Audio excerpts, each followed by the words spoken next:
Hello there, and welcome to another episode of Talking Nerdy, the show where we take various story arcs and events from current comics and we cover them.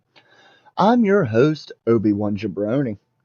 Now, today's story is Star Wars War of the Bounty Hunters, Chapter 3.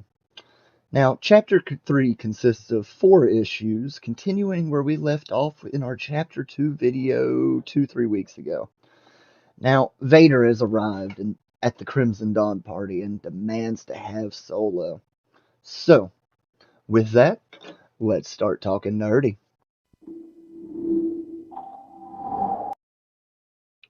First up, we have Darth Vader number 15, written by Greg Pak, with art by Raphael Encino, and colors by Jason Keith. Chapter 3, Part 1, The Assassin's Choice. After Exegol, Darth Vader understands the true might of the Emperor's power. Vader must destroy Luke Skywalker, the one threat to his restored position. But others scheme in the shadow, and the dangerous Crimson Dawn Syndicate rises to challenge the galactic power structure. Vader and his servant Ochi begin to uncover the truth. But can Ochi truly be trusted? Now, we open up a few days ago on the planet Arcanus in the Outer Rim. And we see Vader's assassin Ochi scoping out a cantina, and he calls Vader to tell him the whole gang that they're hunting is inside. Now, excuse me. Vader says that he serves him now, and tells him to go into the front door and start demanding answers. Ochi goes down and kicks in the cantina doors and yells that he serves Vader and demands information on the Crimson Dawn party invitation. Now, at this point, we switch to later on in the day at Boku the Hutt's base. Vader and Ochi approach Boku, and Vader tells him that Boku will attend the party, and he will bid against Jabba for the frozen Solo. They leave and take off, but before they get too far off the ground, Vader grabs Ochi and throws him out of the ship, saying to find out who else Boku is working with, and he proceeds to fly off and leave the planet. Now, later that night, we see a cart leave Boku's base, and as it gets out of sight of the base, a sniper shot kills all of the cart passengers except one that is hit in the shoulder. Now, Ochi approaches out of the trees and goes up to the injured man. And the man calls him a fool, and that if you mess with Boku, you mess with all of Crimson Dawn. And an army of red-robed men appear out of the shadows and start to fire on Ochi. Ochi dives into cover and yells that if you mess with him, you mess with Lord Vader. And they all start to laugh, and the leader calls for her men to cease fire. She approaches Ochi and says that he could take out a few dozen of them. But what about hundreds or thousands of them? Each of them is weak, but together they can be undefeatable. And she tells Ochi to join them and not to fight them. And at that moment, Vader's ship appears and lands nearby, but he doesn't get out yet. Ochi shoots the leader and dives back into cover, and he continues to dive in and out of various cover spots as he shoots and throws bombs at Crimson Dawn, until he is the last one standing. He sits down as Vader approaches him, and he tells Vader that Boku is working with Crimson Dawn. And that ends our first issue. Taking us to War of the Bounty Hunters number 3. Written by Charles Soule, with art by Luke Ross, and colors by Neeraj Menon. Chapter 3, Part 2. The Crimson Blade. Boba Fett claimed the bounty on notorious smuggler and rebel officer Han Solo. But Solo was stolen from Fett by Crimson Dawn and their leader, Kira. Fett battled bounty hunters and criminals from Nar Shaddaa to Tatooine to make it to Kira's auction. Now, Darth Vader is the latest to claim Solo as rightfully his. Now, we open at the Crimson Dawn party on Jakara. Boba is standing with Leia, Lando, and Chewie, watching as Vader enters, demanding that Solo is his. Leia tells Chewie to take Boba down quietly, and Boba says that he wouldn't be the first Wookiee that he's took down, and points to a braid on his armor. Chewie charges and pins Boba to the wall, and Boba flips and wraps his legs around Chewie's neck and takes him to the ground. Chewie recovers and stumbles back as Boba activates his flamethrower and catches Chewie's fur on fire. Lando rushes over and throws his cape over Chewie as Leia pulls her blaster on Boba. Boba lunges forward and easily disarms Leia and points her own blaster at the three of them. He tells them he don't need new enemies now, so stay out of his way, and he will do the same for them. He throws the blaster back at Leia and walks away. Now, back on the auction floor, Jabba gives up arguing with Vader and tells Vader just to take Solo. And Vader approaches the stage, and Kira tells him that she is owed 1,000,000 credits, regardless of who actually receives Solo in the situation. And he says she is owed nothing, and ignites his lightsaber. She throws off her cape, saying that not everyone here is scared of you, Lord Vader, as she activates dual vibro blades.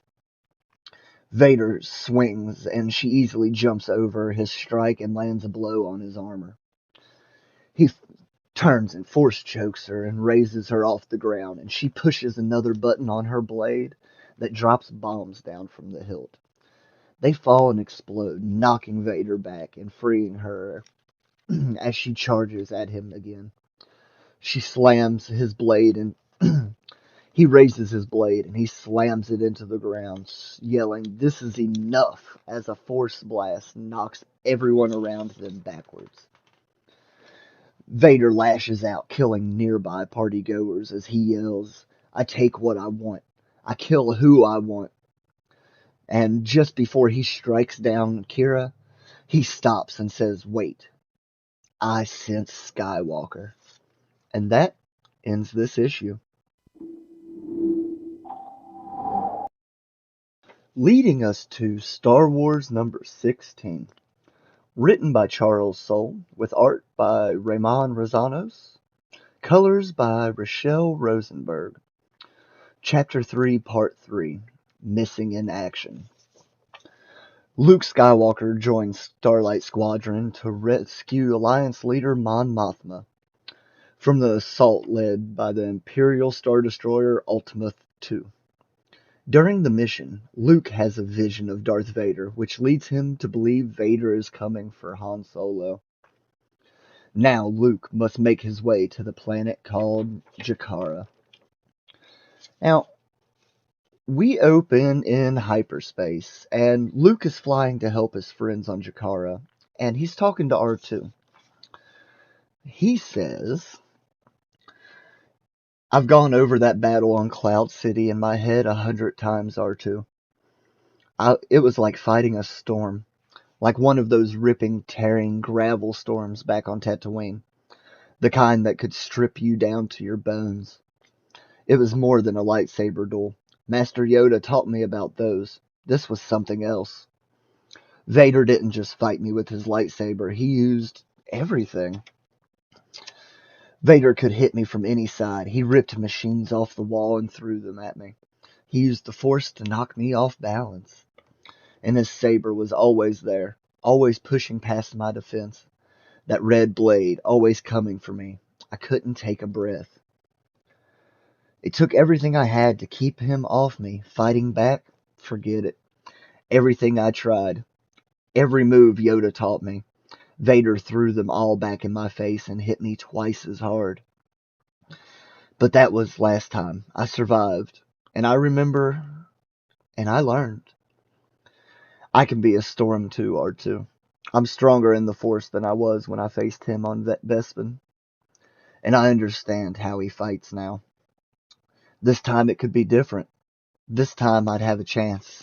This time, it could be different. Who am I kidding, R2? Yoda was right. He was right when I left Dagobah, and he's still right today. Vader, too. Now, he says he needs help and tries to call out to Obi-Wan through the Force. But he can't, and says that all he gets is a static in his head, and he thinks that fear might be affecting him. And we switch back to Jakara. As Vader and Kira fight on the auction stage, Leia, Lando, and Chewie are watching from a nearby hallway still.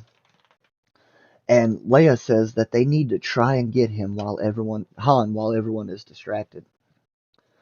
And Lando tells her no, it's a suicide mission. There's too many big and powerful players out there, and we should wait and pick our moment to steal him from whoever comes out on top of this situation. Leia begrudgingly agrees and calls Luke on comms and tells him to hurry. And he tells her that he is dropping out of hyperspace right now. And as he drops out right in front of an Imperial Star Destroyer that instantly sends out a fleet of TIE fighters after him. Luke starts to dip and dodge and sees another ship nearby that is owned by the Dark Syndicate. He flies in low and follows along the side of the ship's hull, causing the TIEs to shoot and hit the Dark Syndicate ship instead of Luke. The Syndicate gets pissed and sends out its own fleet of fighters to attack the TIEs. And Luke uses this new chaos to slip away and go down to the planet's surface. Back at the auction, though, Vader has sensed Luke and tells his nearby Imperial to get him a comms channel open to Luke's ship. And he does, and he calls out to Luke. Luke, I know you are near. I sense your presence. We have unfinished business, you and I. I have Captain Solo for now. He remains alive, frozen in carbonite. You will come to me, Luke, now. And if you do not, I will cut your friend in half. And Luke's eyes get big and full of fear. And he tells Leia on comms that he's sorry, he is not ready to face Vader yet. And he turns his ship around and starts to fly away, ending this issue. Taking us to our final issue, Dr. Aphra number 13. Written by Alyssa Wong, with art by Min-Kyu Jung, and colors by Rochelle Rosenberg. Chapter 3, Part 4, Guest of Honor. Rogue archaeologist Dr. Aphra and smuggler Sana Staros are working for Domina Teague. The job? Infiltrate the most dangerous place in the galaxy, an auction hosted by resurgent Crimson Dawn Syndicate. Meanwhile, Just Lucky and Ariel Yu's old mentor has betrayed the Sixkin Syndicate, and they've been tasked with assassinating him right under Crimson Dawn's nose. With all of these crime syndicates and gangsters gathered in one place, what could possibly go wrong? Now, we open on Jakara, and Aphra tells Sana they have to get out of here now while Vader is distracted. And they slip out into a hall just as Vader and Kira ignite their blades. Sana asks what happened between Vader and Aphra tells her that she betrayed and abandoned him on a barren ice planet that she lied to him about having the rebel base on. Sana pins her to the wall and yells that Aphra caused the Empire to find Hoth's rebel base. Sana sighs and says, "We will talk about this later. We have a mission to complete." And she asks where the black sun that they had bugged is now. Aphra says she's still in the bathroom, and they go to get her. The Black Sun rep is at the sink cleaning her dress when Sana and Aphra attack her from behind, knocking her out and taking the necklace. Aphra splices into the necklace and starts to read the data. She tells Sana that this isn't Black Sun data at all. This woman is a Crimson Dawn spy. And Aphra says that she's found info on some artifacts hid at this base, and they should steal it while everyone is distracted. Sana hesitantly agrees, and they head off down another hall. Now, elsewhere on the base, Ariel and Lucky are struggling to defeat their former mentor, and they ask him why he betrayed the Sixth Kin. He tells them that Delphus is paranoid and would have betrayed him first. But he met Kira and believes in her cause, and he asks Lucky and Ariel to join them. Lucky says no, but before he can continue, the assassin Deathstick drops from the ceiling, saying that Galen was taking too long, and blasts Lucky and Arioli with a stun blast, knocking them both out. Now, elsewhere, Sana and Aphra approach a vault door and they start to splice into it. It opens and they are instantly knocked backwards by a giant two-headed droid. They hit the ground hard and the droid hits them each again, knocking them both out. Later in the night, Aphra starts to stir and wakes Sana up. They look around and realize they are in a prison cell guarded by more of these massive two-headed droids. And that ends Chapter 3 of War of the Bounty Hunters. I hope you enjoyed the video this week. Join us next week where we cover Way of X numbers 1 through 5. Thanks for watching. Remember to like, subscribe, and leave a comment down below. Feedback is always welcome. Also, give us a share and help us spread our brand. Now, you can also find us on the Jabroni Nerd Network Facebook page and on Twitter at Jabroni Network. So, until next week, guys, keep talking nerdy.